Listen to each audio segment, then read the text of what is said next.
The Library of Ashurbanipal. In the ruins of Nineveh, beneath the dust of time, archaeologists uncovered a treasure that rewrote history, the Library of Ashurbanipal. Dating back to the 7th century BCE, it is the oldest known library in the world, a vast archive of clay tablets etched with cuneiform script. This was no simple collection of stories or records. It was a compendium of the ancient world's knowledge, astronomy, mathematics, medicine, and the myths of creation and the Great Flood. The library belonged to Ashurbanipal, the last great king of Assyria. Unlike most rulers of his time, he could read and write in multiple languages: Sumerian, Akkadian, and Aramaic. He wasn't content merely to conquer. He wanted to preserve. His orders were clear: collect every text, every inscription, every fragment of wisdom from across Mesopotamia. Scribes copied and translated tablets from distant temples and royal archives, sending them to Nineveh, where they were carefully cataloged and stored.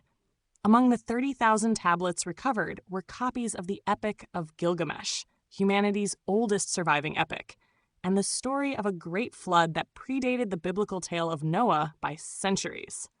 There were astronomical records mapping the stars, omens inscribed from the movement of planets, and instructions for rituals meant to align heaven and earth.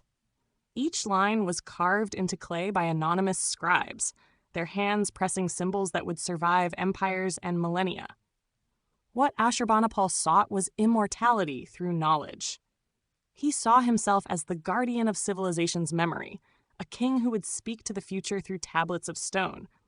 In his inscriptions, he declared, "I read the cunning tablets of Sumer and Akkad. I have learned the art of the scribe." His library wasn't just a royal collection.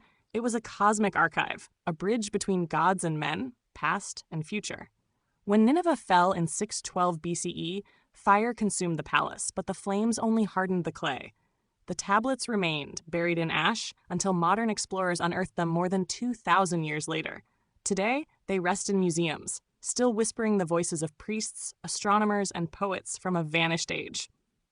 The Library of Ashurbanipal stands as a reminder: civilizations rise and crumble, but knowledge endures. Somewhere in those etched lines, the ancients recorded their vision of the stars, the origins of life, and the echoes of a flood that reshaped their world. And though the scribes' names are lost, their words still speak, across time, across fire, across the silence of forgotten empires.